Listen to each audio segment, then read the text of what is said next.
Salut tous, j'espère que vous allez bien. Bon, petite vidéo pour vous transmettre un peu mes réflexions sur le marché et ce que je fais en fait. Voilà, encore une fois, hein, je suis totalement faillible. Ça m'arrive régulièrement de me tromper. Je vous dis juste, moi, comment je vois les choses pour nourrir un peu vos réflexions et ce que je fais. Voilà. Donc, concrètement, surpris par cette baisse du marché parce que je pensais qu'on se la prendrait du coup un peu plus tard. Avant, je pensais qu'on se la prendrait plus tôt et puis en fait c'était par là, vous voyez sur le graphique, hein, par là je pensais qu'on se la prendrait plus tôt.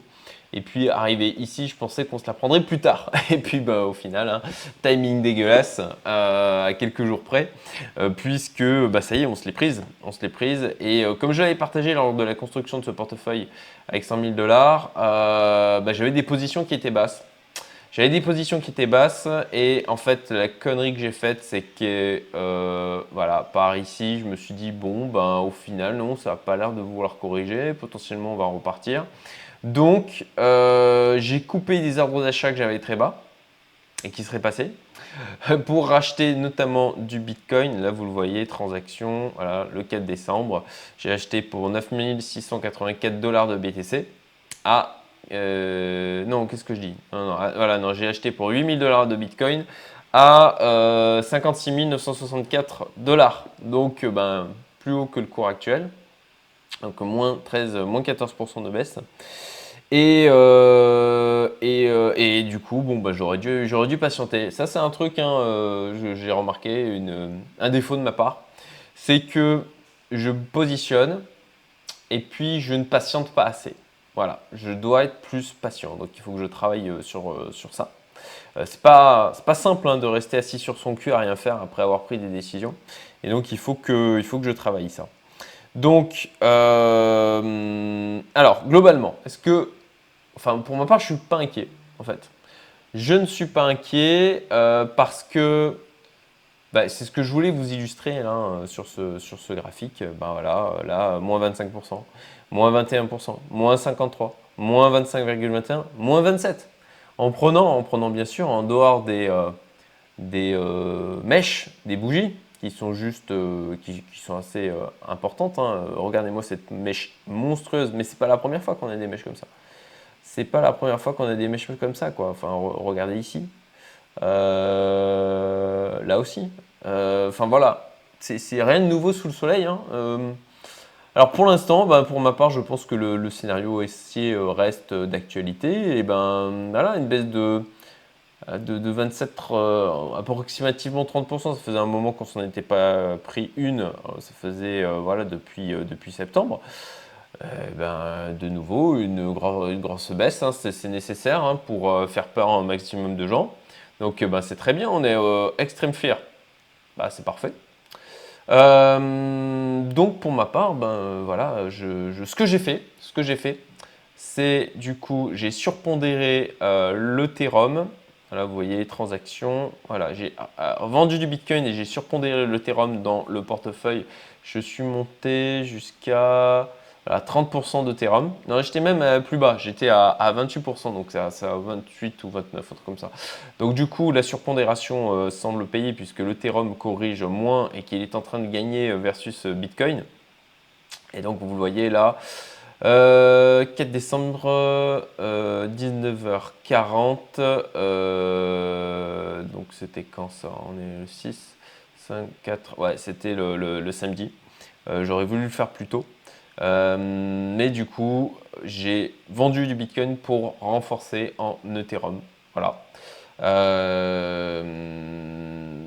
Donc voilà, c'est le truc que j'ai fait parce que manifestement l'Ethereum, c'est justement ça qui est intéressant, hein, c'est que l'Ethereum a quand même bien euh, euh, ah le terme m'échappe, mais bien résisté. Voilà, c'est ça que je cherchais comme terme, bien résisté en fait par rapport au Bitcoin. Voilà. Alors là aussi, regardez-moi cette mèche dégueulasse. Des liquidations. Je ne suis pas allé vérifier, mais pour moi, ça me semble assez clair. Des liquidations. C'est le genre de mouvement qu'on, voilà, regardez ici, regardez-moi ça, c'est pas, et regardez ça, ici, regardez-moi ces mèches, bah voilà, hein, c'est des choses qui sont déjà arrivées. Donc bon, pour ma part, voilà, après, bah, j'en parlais dans mes dernières vidéos où j'étais plus sur un scénario de pic du marché crypto vers mars-avril plutôt que décembre. Eh ben, potentiellement, on est le 6 décembre. Après une correction pareille, bah, deux possibilités. Soit un scénario en V et on repart très vite. Je suis pas convaincu. Soit un scénario en U. Il faudra un peu plus de temps. Voilà. Après, bien sûr, ça peut être une phase de correction ou ça peut être tout simplement bah, la fin. Mais bon, bah, pour l'instant, j'en ai pas l'impression, hein, voilà. Pour ma part, je ne bouge pas. Je garde mon petit portefeuille, je garde mes mandats de gestion et voilà. La seule chose que j'ai faite, en fait, j'ai toujours 5000 dollars en BUSD qui traînent là. Et en fait, plutôt que de les laisser à rien faire, je les ai foutus dans Wall Invest. Voilà, j'ai renforcé dans Wall Invest. Alors là, vous voyez en négatif, mais c'est faux. Je suis pas en négatif. J'ai du mal à comprendre parfois comment fonctionne leur truc, puisque j'étais à 3200, donc toujours en gain de 200 dollars, et j'ai rajouté 5500. Donc là, en fait, bah, je suis toujours en gain. Donc les moins 1%. Ça, pour rappel, hein, Wall Invest, en fait, j'ai resté jusqu'à maintenant avec 3000 dollars et à chaque fois, je retirais. Donc il y a encore ça, 2 semaines, je crois que j'ai retiré 450 dollars. Donc je suis en gain sur Wall Invest. Sincèrement, je ne comprends pas comment fonctionne leur stratégie. Mais force est de constater que ça fonctionne plutôt bien et que là, ça a parfaitement résisté face à la baisse. Du côté, alors de toute façon, je ferai un point en mandat de gestion, hein, mais du côté de Cryptelite aussi, hein, alors on s'est pris une baisse, mais bien moins que ce qu'il y a sur le marché. Diabolo, bah, sont sortis plutôt bien aussi versus le marché. Je suis assez content de plus dans Napoléon Crypto et dans Napbots, sincèrement. Je ne sais pas ce qu'ils ont fait, mais je ne pense pas que ça doit être fabuleux. Et voilà. Donc globalement, écoutez, ne paniquez pas, moi je dirais, parce que bah, rien de nouveau sous le soleil. On a déjà eu des baisses comme ça.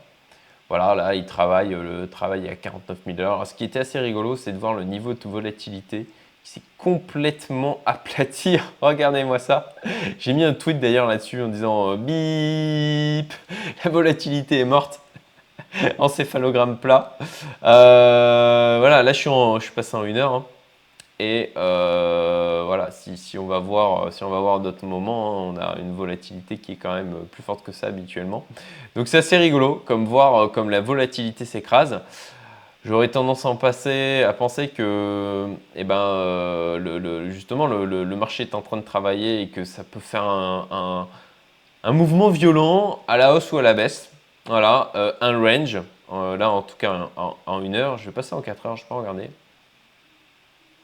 Bon, 4 heures.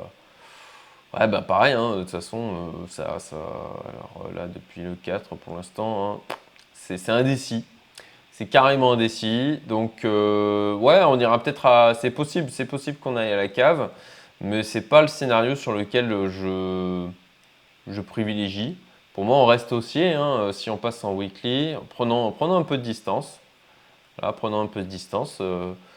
Bon ben regardez, pour moi, ça reste haussier. Voilà, effectivement, il y a des phases de correction. C'est les cryptos, on a des phases de correction qui restent violentes. Sincèrement, alors je pensais que avec un peu plus de smart money, d'institutionnel dedans, on aurait des corrections qui se réduiraient, mais ben, manifestement, c'est pas vraiment le cas. Il faut dire aussi qu'il y a beaucoup de retail qui sont rentrés en même temps. Sauf erreur, les bitcoins, en tout cas, disponibles sur les exchanges, la quantité de bitcoin s'est réduite aussi. Donc, pour moi, d'ailleurs, ça, c'est plutôt bon signe. Et forcément, si la quantité de bitcoin se réduit, ben, potentiellement, la liquidité est moins présente, donc ça peut faire des mouvements plus forts.